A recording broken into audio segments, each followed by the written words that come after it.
Hey everybody, welcome back. So this week's video is going to be a follow-up to last week's. I got so much good feedback about how talking about Clark's doodle system and the principles involved in that are really something that you all seemingly really want to focus on. So let's do a little follow-up video. I also got a bunch of comments that wanted to see some application of it and kind of how we could work on it. So that's what we're going to do today.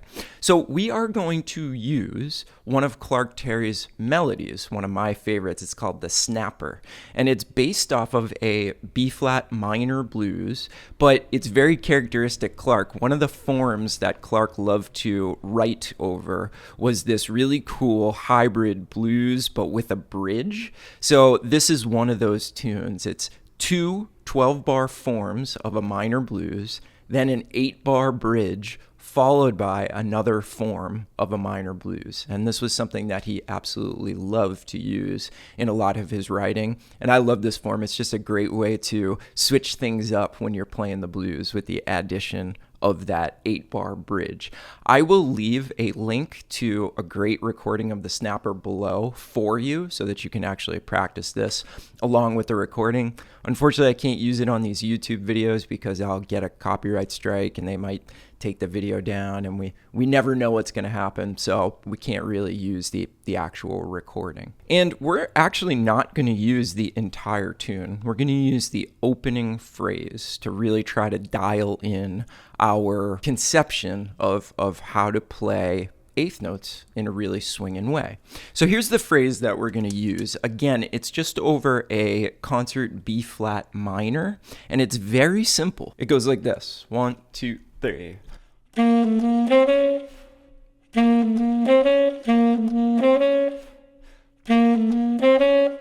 That's it. That's all that we're going to deal with for today. Okay. So what we want to do is we want to use Clark's conception of how to verbalize this, how to syllabize this music, and we want to come up with something that sounds characteristic.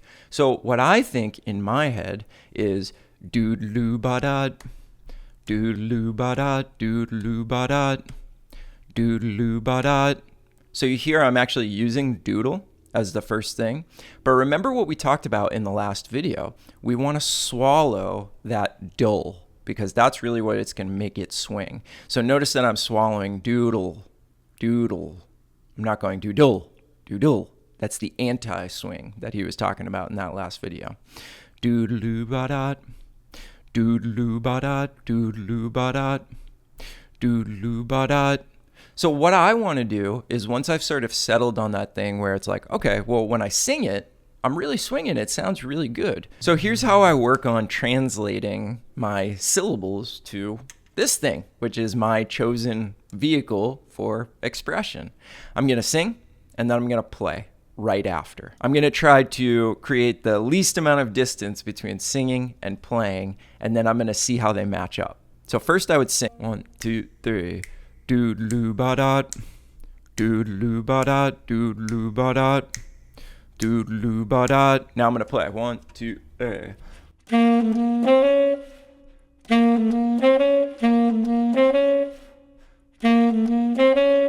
And then I'm just going to evaluate. Did my saxophone sound like my voice? Because my voice, I know, sounds really good. Doodle-ba-da, doodle-ba-da, doodle-ba-da, doodle-ba-da. 1, 2, 3.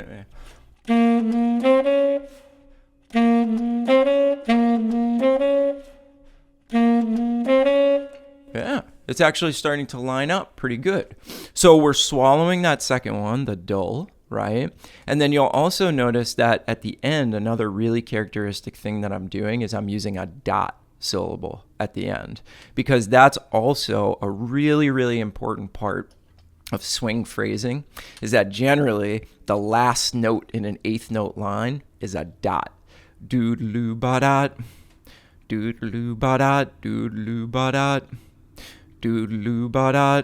That really makes a huge difference. It's like putting a period on the end of a sentence. Okay, so that's the first task, and you should not do anything else until you get pretty close to that doodle-ba-da on your instrument. Now, here's the thing. I can't sing while I play. This thing is in my mouth. I've got to use my air to speak through the instrument. If you play guitar, piano, vibes, anything else that doesn't require you to actually have an instrument on your face, you should sing while you play.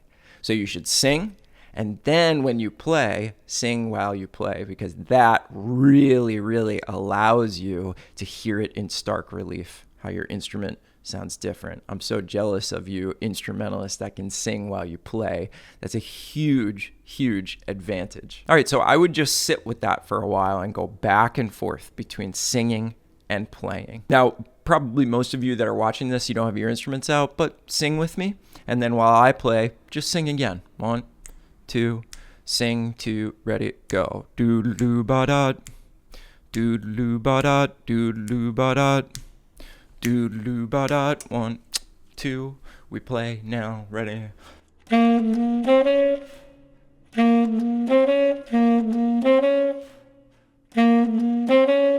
Let's sing again. 1, 2, 3, 4. Boodloo ba da, boodloo ba da, doodloo ba da, doodloo ba da. Now we play, ready.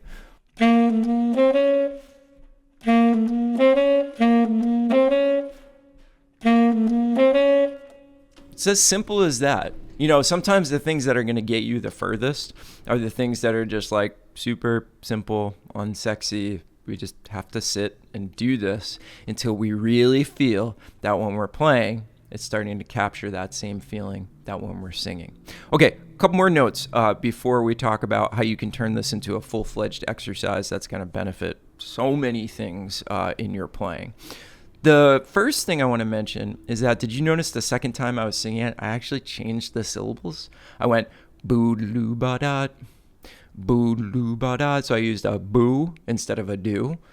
This is all fair game, right? That was just what I was feeling at the moment. But did you notice that I still captured the essence of what I wanted? I still captured the feeling. It was still swinging. Doodaloo ba da, boodaloo ba da. It still gives me the same end effect, which is really what I'm going after. So remember, the system is not really rigid on what syllables you use. You just have to capture what it's trying to teach, the result that it's trying to get you. Same thing at the end of the phrase, right? So I'm using a boo at the end.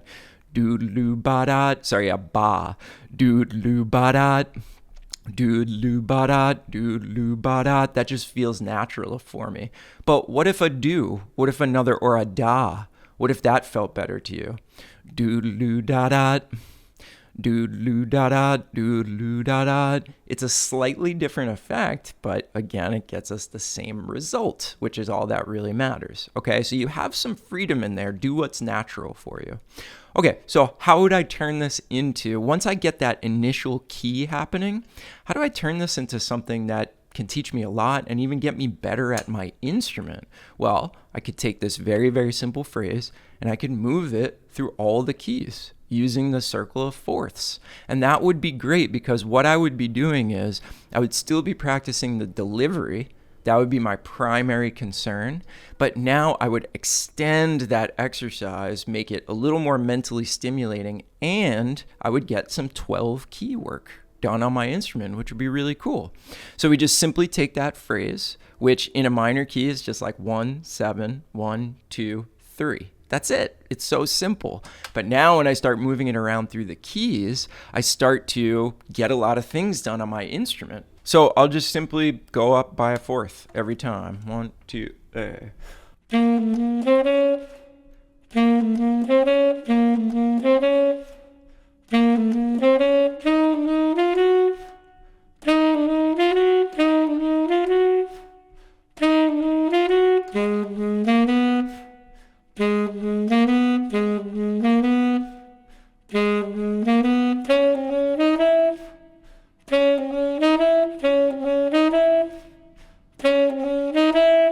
and so on and so forth, right up through all 12 keys. Now, if I still felt like I wasn't getting the phrasing perfectly, but I did want to do some 12 key work, I would just stop and sing in between each one. And think about it, it's really great ear training. If you're going to stop in between and you're going to sing each one, you'll really be able to tell if you can hear that circle of fourths. So it could be an ear training exercise as well, which is fantastic.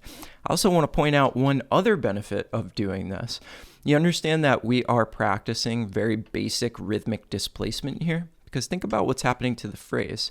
First, it starts on beat 1, do-do-ba-da, and then where does the next phrase start? Doodle-doo-ba-da, doodle-doo-ba-da, doodle-doo-ba-da, doodle-doo-ba-da. It starts on beat 2. So we are also really getting to know some basic rhythmic displacement, which is so good for us, right? One phrase starts on beat 1. Next phrase starts on beat 2. So you see, it seems so simple. Do you understand how much we are getting out of this one simple little exercise? It's absolutely amazing. So remember, the idea here is really, can we make it sound as characteristic as we want? What notes are we going to emphasize, de-emphasize? How are we going to start to capture some of those syllables that we're using when we're singing? How are we going to capture that on our instrument? That's the real goal. And that should be the thing that's on the top of our mind, especially if you're not happy with the way that you are delivering your information and you feel like your lines don't have that characteristic kind of flow and accent pattern to them. That's going to be the number one thing. But we just turned this into a rhythmic exercise, an ear training exercise, a technical exercise on our instrument. We just covered like so many different aspects of being a great jazz musician in this one little thing. Now, if this type of work is what you know that you need and you want some interactive time to work on this, where it's not just like me talking to you, but you're actually in the room and you can ask any questions and you can participate in real time and see what happens, consider joining us in the Jazz Intensive. It's a great mix of individual instruction and group instruction, and this is the type of stuff that we do every week. In fact, this week on Wednesday, we dove into 2 different Clark Terry tunes and we played them together. We unpacked the nuances of what was going on. And by the end of the call, everybody had, first of all, learned 2 tunes in like 60 minutes. And also, we had gone so deep into this style thing while being able to bounce off of each other's energy and ask questions and get into the nitty-gritty that I think everybody walked away from that session with some new skills. And that's the power of the Jazz Intensive and mentorship in general. So if that sounds good to you and you think that might be something you need to take the next step in your development as a musician, I would love to explore the possibility of working together. You can find a link below that will explain a little bit more about what that program is all about, and you can apply for it. And if we have any spots open, you're in. All right, I'm going to close out this video by playing a little bit. I'm going to play the entire melody of the snapper for you, and then maybe take one big full chorus with all those blueses and the bridge, and just leave you off with that tune floating around in your ear. Thanks for hanging, everybody. We'll see you on the next video. Have a good one.